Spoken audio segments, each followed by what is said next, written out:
Welcome to Janasena TV Prajavak programme. స్వాగతం సుస్వాగతం.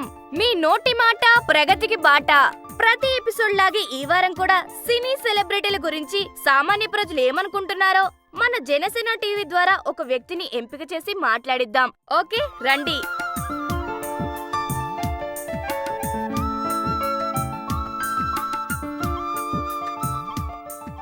Hi sir. Hi.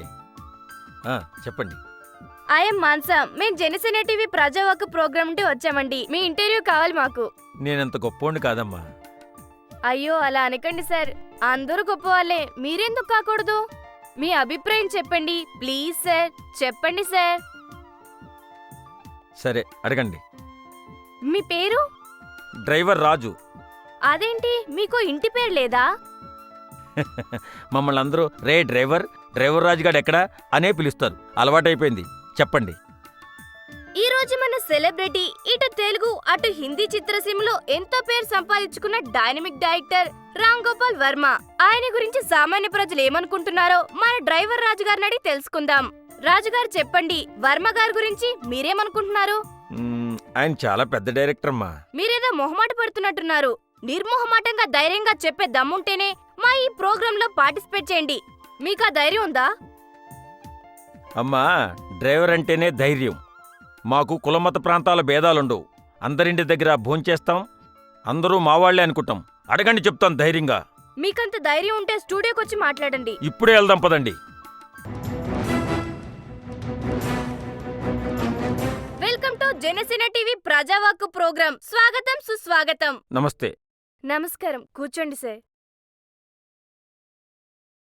Sir చెప్పండి సార్, వర్మ గారి గురించి మీరేమనుకుంటున్నారు? సినిమా గురించి చెప్పాలంటే బిఎన్ రెడ్డి గారు, కమలాకర్ కామేశ్వరరావు గారు, ఆదుర్తి సుబ్బారావు గారు, దాసరి నారాయణరావు గారు, కె రాఘవేంద్రరావు గారు, బాపు గారు, ఏడిది నాగేశ్వరరావు గారు సమాజం బాగుపడాలని ఎన్నో మంచి సినిమాలు తీశారు. అంటే రామ్ గోపాల్ వర్మ గారు చెడ్డ సినిమాలు తీశారనా మీ ఉద్దేశం? మనిషిని మనిషి ఎంత కిరాతకంగా చంపుకోవాలో ఆయన సినిమాలో చూపిస్తాడు. ఫస్ట్ శివ సినిమా తీశాడు. కాలేజీ కుర్రోళ్ళు ఎలా రౌడీగా తయారవ్వాలా, ఎలా చంపుకోవాలో చూపించాడు.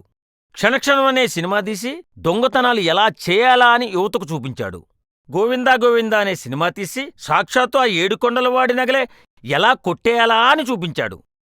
అది చూసి బెజవాడ అమ్మవారి నగలే దోసుకుపోయారు కొంతమంది దొంగలు. కొన్ని దెయ్యాల సినిమాలు తీసి అంతా తన క్రియేటివిటీ అంటాడు. అదేంటి సార్ అలా అంటున్నారు? ఆయన సినిమా అంటే ఎంత క్రేజు, యూత్ అంతా కొట్టు చచ్చిపోతుంటే. నిజమేనమ్మా, చచ్చిపోయారు. ఎలా అంటే అనంతపురం వెళ్ళి రక్తచరిత్ర సినిమా తీసి మద్దెలసెరి సూర్యనారాయణ రెడ్డిని ఎలా చంపించాలా అని క్లూ ఇచ్చి చంపించేశాడు. ఎన్నో ఏళ్లుగా ప్రశాంతంగా ఉన్న రాయలసీమని మళ్లీ రావణ కష్టం చేసేశాడు. అదేంటి సార్ అలా అంటారు? ఆయనెందుకు చంపించేస్తారు? అదంతా క్రియేటివిటీ సార్. నిజమేనమ్మా, ఆయన క్రియేటివిటీ చాలా గొప్పది.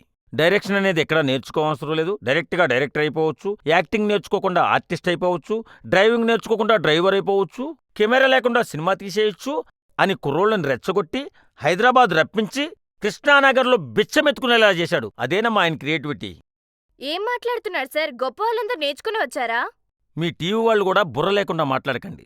స్కూలుకెళ్లకుండా చదువు రాదు, చదువుకోకుండా ఉద్యోగం రాదు, నేర్చుకోకుండా ఏ పని రాదు. జనాలను రెచ్చగొట్టి పిచ్చోళ్ళని చేయకండి. మీరైనా ఆ రామ్ గోపాల్ వర్మైనా. గొప్ప వ్యక్తుల గురించి మీకేం తెలుసు? అంటే వర్మ గొప్ప వ్యక్తా? కాదు, పెద్ద సైకో, రక్త పిపాసి. హిందూ సాంప్రదాయమన్నా, కట్టుబాట్లన్నా, భగవంతుడన్నా నమ్మకం లేదు. ఎవరైనా నమస్కారం పెడితే చిరాకు పడతాడట. మన పెద్దలేం చెప్పారు? నమస్కారంతో సంస్కారం నేర్చుకోమన్నారు. మరి వర్మ సంస్కారహీనుడా? సార్ అలా మాట్లాడకూడదు సార్. కన్న తల్లిని, కట్టుకున్న భార్యని, కన్నబిడ్డను సుఖపెట్టినట్టెక్కడా లేదు. మరి అలాంటి వ్యక్తిని ఏమనాలి? ఏ భాషలో తిట్టాలి? ఏంటి సార్ అలా అంటారు? ఆయనంటే ఎంతమంది అభిమానులు పడి చచ్చిపోతారు. ఆయన ఎంతమంది గొప్ప డైరెక్టర్ని తయారు చేశాడు. అవేవి తెలుసుకోకుండా మాట్లాడడం ఏం పద్ధతిగా లేదు సార్. అమ్మా, మీ ప్రతిభతో మీరు యాంకర్ అయ్యారు. కొంతమంది డైరెక్టర్లు వాళ్ల ప్రతిభతో దర్శకరత్నాలయ్యారు. వాళ్ల వల్ల సమాజానికి చెల్లేదు. కాని వర్మగారు ఈ మధ్య కులాల మీద కూడా పడ్డాడు. ఇప్పటికే ప్రాంతాలుగా విడిపోయి సర్వనాశనమైపోయాం. ఆయన పబ్లిసిటీ కోసం ఎంతటి కాంట్రవర్సీకైనా తెగిస్తున్నాడు. ఇప్పుడు కాపులు కమ్మలు కొట్టుకు చావమని వంగవీటనే సినిమా తీశాడు. ఒక వర్గం వ్యతిరేకిస్తుంటే వెకిలి నవ్వులు నవ్వుతున్నాడు. ఏమన్నా అంటే అంతా నా ఇష్టం, నా ఇష్టం వచ్చినట్టు తీస్తాను, మీరు చూస్తే చూడండి లేకపోతే చావండి అంటాడు. ఆ సెన్సార్ వాళ్ళు వీడి సినిమాకి ఎలా సర్టిఫికెట్ ఇస్తున్నారో నాకైతే అర్థం కావట్లేదు. స్నేహితులన్నా, సమాజమన్నా, మనిషన్నా గౌరవం లేదు సన్నాసికి. సార్ అలాంటి అన్పార్లమెంటరీ వర్డ్స్ మాట్లాడకండి సార్. ధైర్యంగా చెప్పమని మీరే అంటారు. నిజం మాట్లాడితే అన్పార్లమెంటరీ అంటారు. గట్టిగా మాట్లాడితే ఈ డ్రైవర్లంతా మంచోళ్ళు కాదు అని పదే పదే మీ టీవీలో స్క్రోలింగ్ చేసి మా జీవితాలతో ఆడుకుంటారు. ఇంకెందుకు, నాకు డ్యూటీ టైం అయింది, నేను వెళ్ళిపోతున్నాను. సార్ కూర్చోండి సార్. చివరిగా మా టీవీ ప్రేక్షకులకి ఒక మంచి సందేశం చెప్పి వెళ్ళండి సార్. నా భారతదేశం వర్మగారిని సెలబ్రిటీని చేసింది. ఆయన సినిమాలు తీసి మాకేం సందేశం ఇస్తున్నాడో చెప్పాలి. ఇలాంటి చెత్త సినిమాలు చూసి కొంతమంది రెచ్చగొట్టే మాటలు విని మన మనసులు గాయపరుచుకోవద్దు. కులం మతం గురించి మాట్లాడేవాడు పనికిమాలిన వెధవగా గుర్తించండి. పిల్లా పాపలతో కలిసి అందరూ ఆనందంగా బతకాలి. ముందు మనం మనుషులం, భారతీయులం.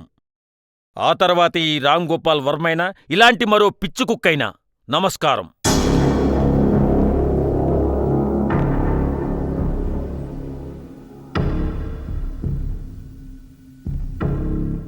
సో ఫ్రెండ్స్, ఇవాల్టి మన ప్రజావాక్కు ప్రోగ్రాం చూసి బాగా ఎంజాయ్ చేశారు కదూ.